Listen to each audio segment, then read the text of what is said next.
தந்தை, மகன், தூய ஆவியின் பெயராலே ஆமென். மூவொரு கடவுளுடைய அருளும் ஆசீரும் பாதுகாப்பும் வழி நடத்துதலும் உங்களோடு இருப்பதாக. திருவருகை காலம் 3வது ஞாயிறு. இந்த ஞாயிறை மகிழ்ச்சி ஞாயிறு என்று சொல்லி திருச்சபை கொண்டாட அழைப்பு விடுக்கின்றது. கௌதைத்து சண்டே என்று சொல்லுவார்கள். இறைவன் வருகைக்காய் நம்மை தயாரித்துக் கொண்டிருக்கும் நாட்களிலே மகிழ்ச்சியால் ஆர்ப்பரித்து அக்களித்து இறைவனை புகழ்வாட இந்த ஞாயிறு நம்மை அழைக்கின்றது. நம்பிக்கையிலே துவங்கி அமைதியிலே பயணித்து இன்று மகிழ்ச்சியோடு இறை வருகைக்காய் நம்மை உட்படுத்த இந்த வழிபாடு நமக்கு வழிகாட்டக்கூடியதாக இருக்கின்றது. இன்றைய திருவழிபாட்டுடைய வருகை பல்லவியும் இன்றைய முதல் வாசகமும் நம் மகிழ்ச்சியாக இருக்க காரணத்தை சொல்லுகின்றது. 1 5:16 எப்போது மகிழ்ச்சியாக இருங்கள் என்று அழைப்பு விடுக்கப்பட்டு இருக்கின்றது. யோவான் 14 சொல்கின்ற பொழுது என் மகிழ்ச்சி உங்களில் இருக்கவும் உங்கள் மகிழ்ச்சி நிறைவு பெறும் என்று சொல்லி இருக்கின்றார். ஆண்டவருடைய மகிழ்ச்சி நம்மிலே வருகின்ற பொழுது, ஆண்டவரோடு இணை நாம் மகிழ்கின்ற பொழுது நாம் எப்படிப்பட்டவர்களாக இருப்போம்?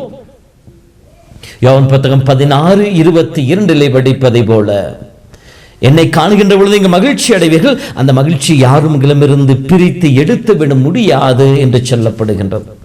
பிலிப்பியர் பவுல் சொல்லும்போது மகிழ்ந்திருங்கள், ஆண்டவரோடு இணைந்து மகிழ்ந்திருங்கள் என்று சொல்லுகின்றார். உண்மையான மகிழ்ச்சி கிறிஸ்துவோடு இணைந்து கிறிஸ்துவிலே நாம் பெற்றுக்கொள்கின்ற மகிழ்ச்சி தான். ஆனால் இந்த உலகிலே நாம் மகிழ்ச்சியை தேடி அலைகின்றோம். எல்லோரும் மகிழ்ச்சியாக இருக்கத்தான் ஆசைப்படுகின்றோம். எல்லோரும் எப்பொழுதும் சந்தோஷமாக சிரித்துக் கொண்டே இருக்க வேண்டும் என்பதுதான் அவருடைய விருப்பமாக இருந்து கொண்டிருக்கின்றது. யாரும் துன்பப்படவும் வேதனைப்படவும் கஷ்டப்படவும் விரும்புவதில்லை. துன்பங்கள் துயரங்கள் வருகின்ற பொழுது ஏன் கடவுளே என்று சொல்லி கேட்பவர்களாக தான் இருக்கின்ற வழியே அதிலிருந்து விலகி ஓட வேண்டும், அதிலிருந்து தப்பிக்க வேண்டும். அந்த துன்பத்திற்கு பதிலாக என் வாழ்விலே இன்பம் தலை தோங்க வேண்டும் என்பதை ஒரு ஆசையாக இருக்கிறது. எனவேதான் இந்த மகிழ்ச்சியை கண்டுகொள்வதற்காகவும் மகிழ்ச்சியை வெற்றுக் கொள்வதற்காகவும் நாம் எதையோ தேடிச் செல்கின்றோம். பணம், பதவி, பட்டம், பொருட்கள், மனிதர்கள், சேர்த்து கொண்டிருக்கின்ற செல்வங்கள், நம்மோடு இருக்கின்ற சூழல்கள், இவையெல்லாம் அவங்களுக்கு மகிழ்ச்சி கொடுக்கும் என்று சொல்லி நாம் தேடி தேடி தேடி அலைந்து கொண்டு இருக்கிறோம். ஆனால் எல்லாம் காணல் நீராகத்தான் மாறிக்கொண்டிருக்கின்றோம். நாம் தேட தேட அதற்கு தேவைகளை அதிகமாக்கிக் கொண்டே இருக்கிறது வெளியே நம்முடைய பிந்தைய நிலை முந்தைய நிலை மோசமானது என்ற நிலைக்கு வார்த்தைக்கு ஏற்றார் போல நம்முடைய மகிழ்ச்சியும் தொலைந்து போகின்றது. நம்முடைய கவலைகளும் போராட்டங்களும் மனித வாழ்வை தொற்றிக்கொண்டுதான் இருக்கின்றன. இத்தகைய சூழ்நிலையில இன்றைய ஞாயிறு வழியாக திருச்சபை நமக்கு அழைப்பு விடுக்கின்ற ஒரு உன்னதமான செய்தி என்ன என்று சொல்லி பார்க்கின்ற பொழுது, நாம் மகிழ்ச்சியாக இருப்பதற்கு தடையாக இருப்பவை என்ன என்பதை சொல்லிக்காட்டி அதை எப்படி தகர்த்தெறிவது என்பதற்கான வழிமுறையும் காண அழைப்பை விடுக்கின்றது. இன்றைய 3 வாசகங்களை படிக்கின்ற பொழுது முதல் வாசகத்தில் எசாயா புத்தகத்திலிருந்து கொடுக்கப்பட்டு இருக்கின்றது. இந்த சூழ்நிலையில் இஸ்ராயல் மக்கள் அசீரியர்களிடம் அவர்கள் அடிமைப்படுத்தப்பட்டார்கள். அவருடைய ஆலயம் தீட்டுப்படுத்தப்பட்டது. அவருடைய வழிபாடுகள் எல்லாம் சிதைக்கப்பட்டன. இந்த சூழ்நிலையில எல்லாம் முடிந்து போயிற்று என்று சொல்லி அவர்கள் உடைந்து போயிருந்த சூழ்நிலையில் கடவுள் இறைவாக்கின் வழியாக அவர்களுக்கு சொல்லுகின்றார், உங்கள் வாழ்வு முடிந்து போய்விடவில்லை, உங்கள் வாழ்வு அழிந்து போய்விடவில்லை, நான் உங்களுக்கு புது வாழ்வை கொடுப்பேன், நிறை வாழ்வை கொடுப்பேன் என்று சொல்லி இப்படி சோர்ந்து போய் உரம் இழந்து மகிழ்ச்சி இழந்து சந்தோஷம் இழந்து எல்லாவற்றையும் இழந்து நின்று கொண்டிருக்கின்ற நீங்கள் துள்ளி குதித்து ஆர்ப்பரிப்பீர்கள் என்று சொல்லப்படுகின்றது. நீலி போல நீங்கள் பூத்து குலுங்குவீர்கள் என்று சொல்லப்படுகின்றது. மகிழ்ச்சியால் ஆர்ப்பரிப்பீர்கள் என்று சொல்லி இறைவன் ஒரு நம்பிக்கையின் செய்தியை சொல்லுகின்றார்.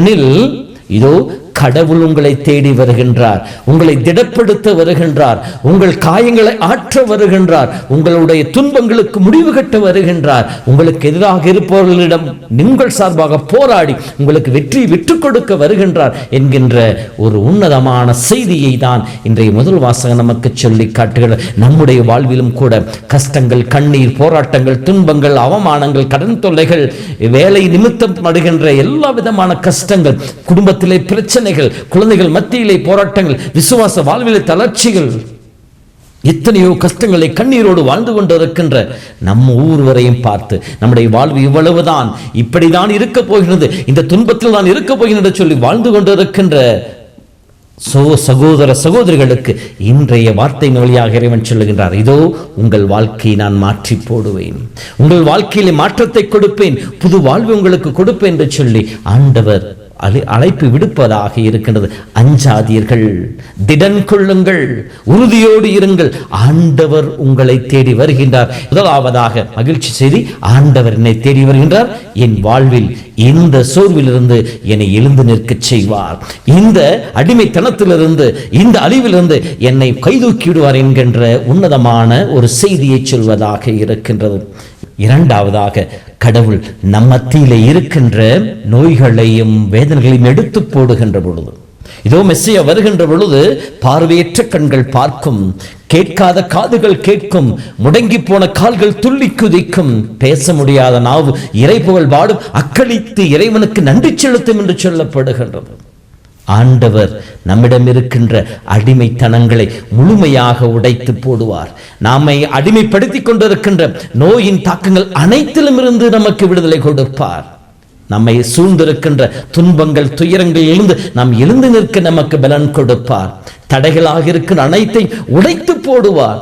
ஆகவே இந்த தடைகள் தகர்த்தெறியப்படுகின்ற பொழுது இறைவன் தருகின்ற மகிழ்ச்சி நம்மிலே குடிகொள்ளும் என்று சொல்லி இறைவாக்கினர் நமக்கு நம்பிக்கையை கொடுக்கின்றார். மூன்றாவதாக, இப்படி நம்மை தேடி வருகின்ற ஆண்டவர் நம் வாழ்வில் இருக்கின்ற கஷ்டங்களை எடுத்து போட விளைகின்ற பொழுது நாம் மகிழ்ச்சியை பெற்றுக் கொள்வதற்கு எப்படி இருக்க வேண்டும்? பொறுமையோடு இருக்க வேண்டும். அதைதான் இந்த இரண்டாம் வாசகம் நமக்கு சொல்லி காட்டுகிறது. யாக்கோபின் புத்தகத்தில் எடுக்கப்பட்ட இரண்டாம் வாசகமானது அந்த கால சூழ்நிலையிலே இரண்டாம் வருகையை பற்றியும் தனி தீர்வையை பற்றியும் மக்கள் ஒரு எதிர்பார்ப்போடு இருந்தார்கள். இந்த எதிர்பார்ப்பு அவர்கள் உள்ளத்திலே ஒரு வகையான பதற்றத்தை ஏற்படுத்தியது. இந்த பதற்றமானது ஒரு கவலையை மக்கள் உள்ளத்திலே தூண்டி எழுப்பக்கூடியதாக இருந்தது. ஆகவே இந்த பயம், பதற்றம், கவலை இவை எல்லாம் அவரை சுயநலமிக்க மனிதனாக மாற்றிவிட்டது.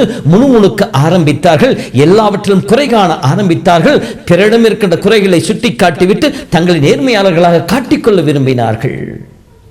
இந்த கால சூழ்நிலை அவர்கள் பொறுமை இழந்து போய் முணுமுணுப்பதிலும் வாதாடுவதிலும் தங்கள் நேரத்தை செலவழித்துக் கொண்டிருந்தார்கள். ஆகவே இந்த பொறுமை இல்லாததினாலே, இந்த பொறுமையில் இழந்து போனதினாலே அவர்கள் உள்ளத்தில் இருக்கின்ற மகிழ்ச்சியும் அவர்களை விட்டு ஓடி போயிற்று. ஏனெனில் கவலை, பதட்டம், பயம் இவையெல்லாம் ஒரு உள்ளத்திலே குடிகொள்ள ஆரம்பித்து விட்டது. திருப்பாடல் 52 படிப்பதை போல கவலை என் மன அமைதியை குலைத்து விட்டது என்கின்ற வார்த்தை கேட்டார் போல இவர்கள் எதிர்பார்க்கின்ற அந்த எதிர்பார்ப்பினுடைய நாட்களானது, எதிர்காலத்தை பற்றிய பயமானது இவர் உள்ளத்தில் இருக்கிற மகிழ்ச்சியை எடுத்து போட்டுவிட்டதாகவே இந்த நாளிலே வாழ அவர்கள் மறந்து போனார்கள். ஆகவே இன்றைய இரண்டாம் வாசகத்தின் வழியாக மகிழ்ச்சிக்கு மூன்றாவது காரணத்தை சொல்லி காட்டுகிறார். நீங்கள் இன்றைய நாளிலே வாழ ஆரம்பியுங்கள். அன்றண்ட தேவைகளிலே நீங்கள் நிறைத்து இறைவனுக்கு நன்றி சொல்பவர்களாக இருங்கள் என்று சொல்லி அழைப்பை விடுக்கின்றார். இறுதியாக நம் மகிழ்ச்சியாக இருக்க இன்றைய நற்செய்தி நமக்கு சொல்லி காட்டுகிறது, நம்முடைய எதிர்பார்ப்புகளை குறைத்துக் கொள்ளுங்கள். இன்றைய நற்செய்தியிலே திருமுழுக்கு யோவான் சிறையில் இருக்கின்றார். சிறையில் இருக்கின்ற திருமுழுக்கு யோவான் இயேசுவை பற்றி கேள்விப்பட்டவுடன் தன்னுடைய சீடர்களை இயேசுவிடம் அனுப்புகிறார். நீர்தாமா வரவிருக்கின்ற அல்லது வேறொருவரை எதிர்பார்க்க வேண்டுமா என்று சொல்லி. இந்த திருமுழுக்கு யோவான் யார்? இயேசு பிறப்பதற்கு முன்னால் கன்னிமகள் எலிசபெத் அவளை சந்திக்க செல்கின்ற பொழுது இயேசுவின் வருகை குறித்து உள்ளத்திலே துள்ளி குதித்து இயேசுவின் வருகையை அறிக்கையிட்டவர். அதே போல இயேசுக்கான பாதைகளை செம்மைப்படுத்தியவர். அவருடைய மிதியறிவாளை அவருக்கு தகுதியற்ற சொல்லி தன்னை தாழ்த்தி கொண்டவர். இவரை செம்மறி என்று சொல்லி இயேசுவை சுட்டி காட்டியவர். வானத்திலிருந்து குரலை கேட்கின்ற பாக்கியம் பெற்றவர். தூய ஆவி இயேசுவை இறங்கி வருகின்ற அந்த காட்சியை கண்டு இவரே கடவுளுடைய ஆட்டுக்குட்டி, உலகின் பாவங்களை போக்கினவர் என்று சொல்லி இயேசுவை இந்த உலகிற்கு அறிமுகப்படுத்தியவர். இப்படியெல்லாம் இருந்த திருமுழுக்கு யோவான் இன்று சந்தேகத்தோடு இயேசுவை நோக்கி பார்க்கின்றார். காரணம், தான் எதிர்பார்த்ததை போல இயேசு இல்லை என்கின்ற ஒரு மனநிலை. ஏனெனில் திருமுழுக்கு யோவான் இயேசுவை பற்றி சொல்லுகின்ற பொழுது, தூய ஆவியின் நெருப்பில் உங்களுக்கு திருமுழுக்கு கொடுப்பார், அவர் பதரையும் கோதுமையும் தனித்தனியாக பிரித்தெடுப்பார், அடிமரத்தில் கோடாரி வைத்தாயிற்று, நற்கனி கொடாத மரங்கள்லாம் வேரோடு வெட்டப்பட்டு தீயிலே எரிக்கப்படும் என்கின்ற ஒரு நீதியினுடைய ஒரு மெசியாவாக இயேசுவை அறிமுகப்படுத்தி கொண்டிருந்தார். ஆனால் இயேசுவின் செயல்பாடுகளோ முழுமையாக மாற்றப்பட்டதாக இருந்தது. கனிவுள்ளதாக, இரக்கமுள்ளதாக, பாவிகளை நேசிப்பவராக, பாவிகளோடு உறவாடுபவராக இப்படி இருக்கின்ற பொழுது அவருடைய துன்பத்தை துடைப்பவராக, பார்வையற்றவருக்கு பார்வை கொடுத்து எல்லா விதமான அற்புதங்களை செய்து அடிமைத்தனத்திற்கு மக்களுக்கு விடுதலை கொடுப்பவராக இருக்கின்ற பொழுது திருமுழுக்கு யோவானுக்கு ஒரு சந்தேகம் வந்துவிட்டது. அவருடைய எதிர்பார்ப்பு பொய்த்து போய்விட்டதோ என்று. எனவே உள்ளத்திலே மகிழ்ச்சி இல்லாத அந்த சூழ்நிலை, தன் எதிர்பார்ப்பு பொய்த்து போய்விட்டது என்கின்ற ஒரு சூழ்நிலை, தான் போதித்தது பொய்த்து போய்விட்டதோ என்கின்ற ஒரு சூழ்நிலை, இந்த சூழ்நிலை தான் அந்த சந்தேகத்தை தீர்த்துக் கொள்வதற்காக தன் சீடர்களை இயேசுவிடம் அனுப்புகின்றார். அன்பு சொந்தங்களே, நம்முடைய வாழ்விலும் கூட நம் குடும்ப வாழ்வில் சந்தோஷம் இழந்து போவதற்கு காரணம் என்ன? ஓவர் எக்ஸ்பெக்டேஷன், அதிகப்படியான எதிர்பார்ப்பு. நான் நினைப்பதை போல என் மனைவி, என் கணவன், என் பிள்ளைகள் இருக்க வேண்டும் என்கின்ற எதிர்பார்ப்பு. நான் என் உள்ளத்தில் எண்ணி வைத்திருப்பதை போல, என் வாழ்வில் எண்ணங்களுக்கு ஏற்றார் போல என் குடும்பம் அமைந்திட வேண்டும் என்கின்ற ஒரு எதிர்பார்ப்பு, அதிகப்படிய எதிர்பார்ப்பு நம்மில் வருகின்ற பொழுது நம்முடைய மகிழ்ச்சி நம்மை விட்டு பறந்து போய் விடுகின்றது. ஏனெனில் நாம் எதிர்பார்ப்பதை போல நம்மோடு இருக்கிற மனிதர்கள் இல்லை. அவருடைய பலவீனங்கள், இயலாமைகள், சோர்வுகள் நம் எதிர்பார்ப்புக்கு அப்பாற்பட்டதாக இருக்கின்றது. இரண்டாவதாக சந்தேகம். இந்த எதிர்பார்ப்பு பொய்த்து போகின்ற பொழுது பிறரை பற்றி நாம் சந்தேகப்பட ஆரம்பிக்கின்றோம். இந்த சந்தேகம் மனித வாழ்விலே வந்துவிட்டது என்றால் நம் வாழ்விலுக்கு சந்தோஷம் குலைந்து போக ஆரம்பிக்கின்றது. ஒவ்வொன்றிலும் சந்தேகப்பட ஆரம்பிப்போம். அவருடைய சொல்லும் செயலும், அவருடைய நடையுடைய பாவனைகள் அனைத்திலுமே நாம் சந்தேகிக்க ஆரம்பிக்கின்ற பொழுது அந்த மனிதர்கள் மீது இருக்க நம்பிக்கை குலைந்து போகின்றது. அந்த மனிதர்களை ஏற்றுக்கொள்ள நாம் மறுத்து போடுகின்றோம். எனவே சந்தோஷம் இல்லாமல் போகின்றது. திருமுழுக்கு யோவானும் தன்னுடைய எதிர்பார்ப்பு பொய்த்து போனதினாலே இவர் இருக்க மாட்டாரோ என்கின்ற ஒரு சந்தேகம் அவருக்கு வந்துவிட்டது. அன்பு சொந்தங்களே, இன்று நம்முடைய வாழ்விலே நாம் மகிழ்ச்சியாக வாழ்ந்து கொண்டு இருக்கின்றோமா? நம் மகிழ்ச்சி எங்கே நாம் தொலைத்திருக்கின்றோம்? எது நம்மிடமிருந்து நம் மகிழ்ச்சி எடுத்து போட்டு விட்டது? என்னுடைய எதிர்பார்ப்புகளா, அல்லது என் வாழ்விலே இருக்கின்ற குழப்பங்களா, கலக்கங்களா, போராட்டங்களா, அல்லது என்னுடைய எதிர்பார்ப்புகளும் என்னுடைய சந்தேகங்களுமா, என்னுடைய பயமும் எதிர்காலத்தை பற்றிய ஒரு கவலையுமா, அல்லது என் வாழ்விலே நான் கடந்து போய் கொண்டிருக்கின்ற அடிமைத்தனங்கள், சோர்வுகள், பலவீனங்களா? எதுவாக இருந்தாலும் ஆண்டவர் கரங்களை ஒப்புக்கொடுங்கள். ஆண்டவர் வருகின்றார், உங்களை தேடி வருகின்றார். உங்களுக்கு சுகம் கொடுக்க, உங்களை விடுவிக்க, உங்கள் ஒவ்வொருவருக்கும் புது வாழ்வு கொடுக்க. ஆகவே ஆண்டவரை இறுக பற்றிக் கொள்வோம். அப்பொழுது இறை வார்த்தை நம்மிலே நிறைவு பெறும். உங்கள் மகிழ்ச்சி நிறைவடையும். அந்த மகிழ்ச்சியை யாரும் உங்களிடமிருந்து எடுத்துவிட முடியாது.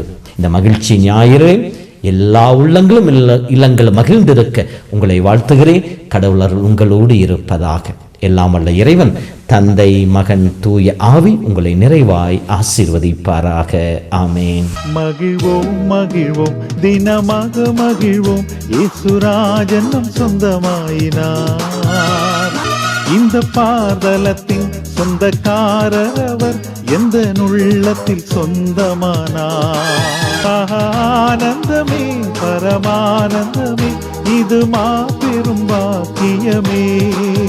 இந்த பாதலத்தின் சொந்தக்காரர் அவர், எந்த உள்ளத்தில் சொந்தமானார்.